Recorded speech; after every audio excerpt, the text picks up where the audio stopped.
you're taking the first deep breath. I'm really enthusiastic about the endowment. It's finally reached a point where we can expect a good transfer from the endowment to the foundation each year. It's taken a long time to happen, but it has. And there's been a lot of input, a lot of fundraising, etc. Over that period of time. We're finally there. We have transferred over $11,000 last year, and this year could easily be over $15,000. So that's what we were trying to get to, and I thank all of y'all who contributed in one way or another to the endowment, so that we could build it to that point. But I guess the question right now is, how do we do that? What was the niche that created that corpus, which is over $300,000 now, by the way? What things were of interest, but we weren't satisfying those previously? How about memorials? We have had a lot of memorials that I don't know that we would have seen had not been for the endowment. So there's a lot of interest in that. Honorariums or honors.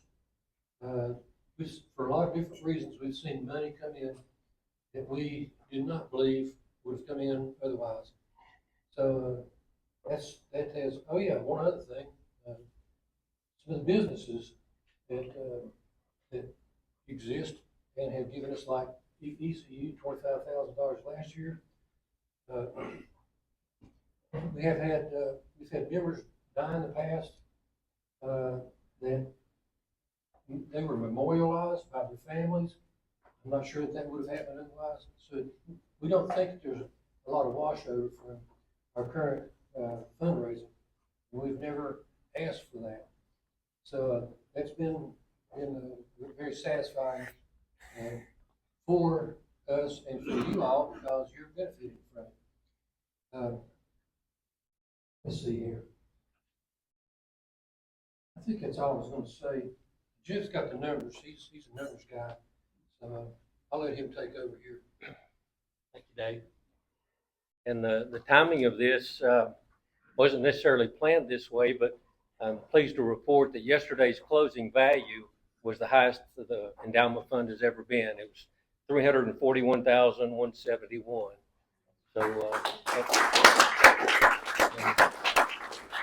and as David mentioned, this year the distribution, it was 11,486. So this is after that was distributed out earlier in the year. So we're back up again to an all-time high. Year to date, just to give you some other numbers, year to date the account's up about 10.5%. Over the last 12 months, it's up right at 15%. And that's with kind of an allocation of about a 50-50 split between stocks or equity versus fixed income or bonds. Year to date, the contributions that have come in are $10,515. And last year it was $36,007. Like David mentioned, Eastman Credit Union contributed $25,000 of that. So certainly it's been a combination of things, but the membership and the support of the board and the committee, I think, has really shown that what this club can do, and in the different ways that we can honor each other and those that have gone before us too. So it's really a neat way to provide a legacy, and knowing that this is going to the benefit of children in the area too. So that obviously is the primary goal. Back in the beginning, we had a target of $500,000, and at the time thought, wow, that's going to be hard to achieve. But I feel like we've come a long ways, and that's actually in sight. I mean, that's a number we can probably achieve at some point in time.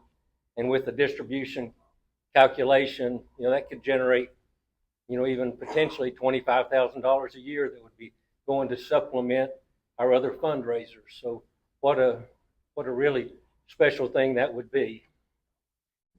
Can't believe I'm nervous about this, but anyway, I am. But let's see. Total contributions to date is right at $240,000. So we're about $100,000 over and above that.